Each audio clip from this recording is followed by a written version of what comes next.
I thought I would make a quick video since it's raining and I'm supposed to be out shooting something which requires sunshine. I thought we'd make a video about gear. I'm trying to get rid of my gear acquisition syndrome though, but it's a very slow process.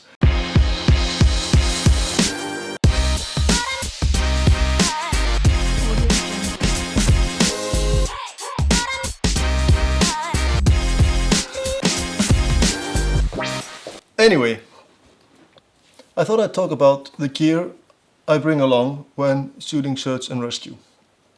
First of all, I'm going to talk a little bit about the gear, what I take and why I take it. And then second, I'm going to talk about how I pack it and how I carry it. First of all, it's not always the same. Sometimes I have a vehicle, my own vehicle. Sometimes I have to hitchhike with a rescue team vehicle. Sometimes I will be hiking, and sometimes I don't really know what I'll be doing when I go out the studio door here. So I have a different pieces of kits that I take with me. My favorite kit, and of course what I take on most call-outs, exercises, photo shoots for search and rescue, is my heavy kit or the full kit. Then I have a medium-sized kit, which is a bit lighter and packs a bit better. And then I have a super light kit. First of all, like I say, it's my heavy kit. Basically, this stuff. Full body cameras, two full body cameras. It's a C9 and it's a C6 II with a grip on it, and 2.8 lenses from 14 to 200. It's the holy trinity of 2.8 lenses. Quite heavy, but to be honest, it's what I use most of the time. Even though I have to hike, if I know it's not a very long hike, and if I know I don't have to carry a lot of other gear. Because when how do you decide to take your second best camera? You always pick your best photo, not the second best photo, and you always pick the best camera, not the second best camera. However, if I absolutely have to be a little bit lighter, I would skip the C9 or Z9, depending on where you come from, and I would take the battery grip off the C6 II, take the C6 that you are watching this through, and only bring those two lenses, which are the 14 to 30 and 24 to 70 f4s. A much lighter kit. And packs a lot better. So this thing I can pack into a small bag and put it in my regular mountaineering backpack if I have to. If I want to be like super light, which to be quite honest doesn't really happen on a call out. It might occasionally happen, and that's why I bought this kit, because I wanted something that would be like ultra light stuff that I could literally just put in my pocket almost. And that's the C50 with a 16 to 50 lens and a 50 to 250 lens as well. So this kit is quite small and very light. It literally fits in the top compartment of my regular backpack. So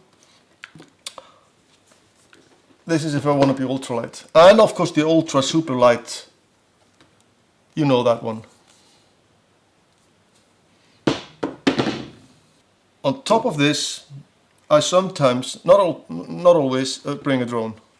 And for the heavy kit it would be like it used to be the Mavic Pro 2, now it's the Mavic 3 of course. I mean, it's just, these things crash a lot, so I normally have the newest drone. But with the light kit, I would bring the what is it? The Air 2 or something like that. I'm not a huge drone fan, even though I use them a lot. So I never remember what they're called. But yeah, a smaller drone. And this kit, for example, can fit in one small waist bag. One small bag around the waist. And I have a drone and a proper camera with a 14 to 375 millimeter. I think it's probably around 20 to 375 millimeter full frame equivalent lenses. So that's a pretty versatile kit.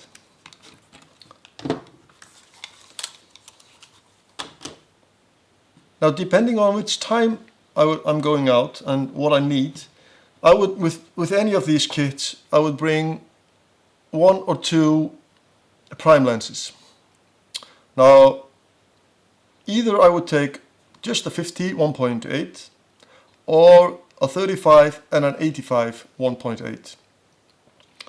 And if I'm going, for example, on a call out during the night, and I'm bringing my the lighter kit with the F4s, I would probably take the 51.8 as well. If I'm going out and have the heavy kit anyway, I will bring probably the 35 and the 85 as well, if I need the low light capabilities. But as I say, this varies a little bit. It's not always the same, but in general, this is the way that the thought process around selecting the equipment every time. Okay, now that we have talked about the gear, let's talk about how I bring it along. Now, that varies a lot between, for example, if I'm traveling in a vehicle and I have plenty of space, and I'll only be taking the camera with me when I run out from the car just to photograph something, and then back in the car driving to a different location, doing some shots there. Or if I'll be traveling in a vehicle where I will have to hop out of my vehicle, take all my equipment with me, hop into a rescue vehicle and travel with them for a while. So it varies a little bit between what I am anticipating I'll be doing. But most of the time, I don't really know what to anticipate. So I try and be scalable on site. So I will have more stuff, but I'll want to be able to quickly reorganize and be able to either take just one bag with me and hop into some other vehicle and be able to shoot from there, or I will just have the bag, 2 or 3 bags in my vehicle and pick stuff from there. So let's just start big and then go smaller. If I can take anything with me, or everything with me that is, I would probably be packing a bag like this. Just a big side loader where I can access everything at the same time. That is something like that. I will be packing all of this gear into this bag, or even a bigger backpack where I could also pack the drone. So everything is, as much as I can, is in one bag. So I will be able to move it between vehicles quickly without having to have a rescue vehicle wait for me while I repack my gear, which is just not an option on a rescue mission. So I will have stuff in here. If I need to throw this in a rescue vehicle, I have a hard case that I can put this one into. It just goes in here to protect it, and then this can go in the back of the rescue vehicle and bounce around there without me having to worry about everything. So I would also pack this waist belt. This is actually quite new. I used to have like a narrower one, but switched over to this one since the other one was quite worn out. On this belt I have two Peak Designs clips that I can clip my cameras into. So I always have them accessible. I don't use camera leases typically. I have these Peak Design things on here, so I can clip a shoulder strap to it. I bring it along, but I normally don't use it. But I have it if I have to do some rope work or be in a position somewhere where I have to use my camera and secure it at the same time. That's the only reason I would use a typical camera strap. So I'll have one on each side, one camera on each side, and if I have to pack stuff in a backpack, if let's say I'm in the case of going into a rescue vehicle somewhere and hitching a ride with them, and I know I have to maybe walk back or I have to do some hiking, I will bring this pack, which is unfortunately not available anywhere anymore. This company was called Click Elite. They used to make the only proper or almost proper adventure or like a backpacking camera backpack. I still haven't found anything that properly replaces this one, but they unfortunately do no longer exist. However, so this is a backpack with a camera compartment and also like proper space for more or less everything you need for a rescue mission, like all the clothes and safety equipment and navigation equipment and all that stuff that you need.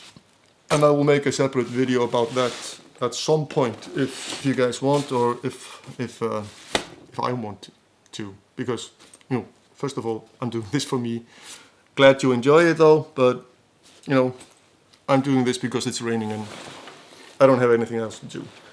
So my gear would go in here, packing it as soon as I start hiking with it and have to have my backpack on. I have also two Peak Design clips on the shoulder straps so that I can clip the cameras in here instead of the waist belt. So the waist belt would go in here and cameras would go in here. So I can kind of switch between. If I don't have to have a backpack, I'll have the waist belt, and if I have to have the backpack on for hiking and I have to have the cameras accessible at the same time, I'll be clipping them in here and put the waist belt in here instead of the cameras.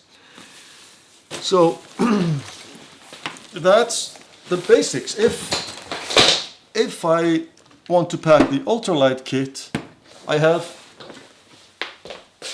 let's see, I have this very small waist pack here that I can simply pack all of this gear in.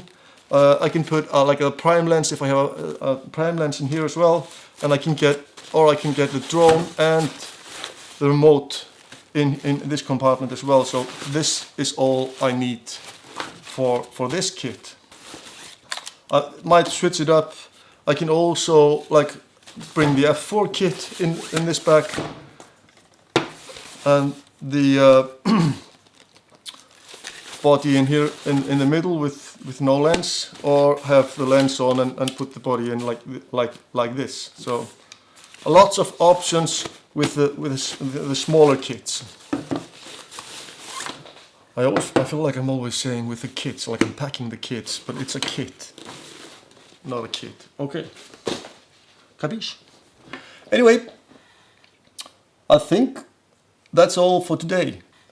Just wanted to show you quickly how I arrange these things. Of course, I mean, it's always different. I might be bringing something else. Sometimes I would bring either a LED light with me, like a small LED panel, or a small flash, sometimes I would just use my head torch if I need some extra light. It varies a little bit. I have also, if it's a bigger shoot, I have 2 of these Click Elite bags, and then I would pack one of them with the camera gear in here, like I just described, and the other one with some strobes and other kit that I need for like a bigger shoot. If it's like a commercial type shoot in the mountains for search and rescue or for other clients. And then I would pick out a volunteer from the group to carry the light kit, and then he or she has space for their own kit in here. I think that's all. Thanks a lot for watching, and see you in the next one.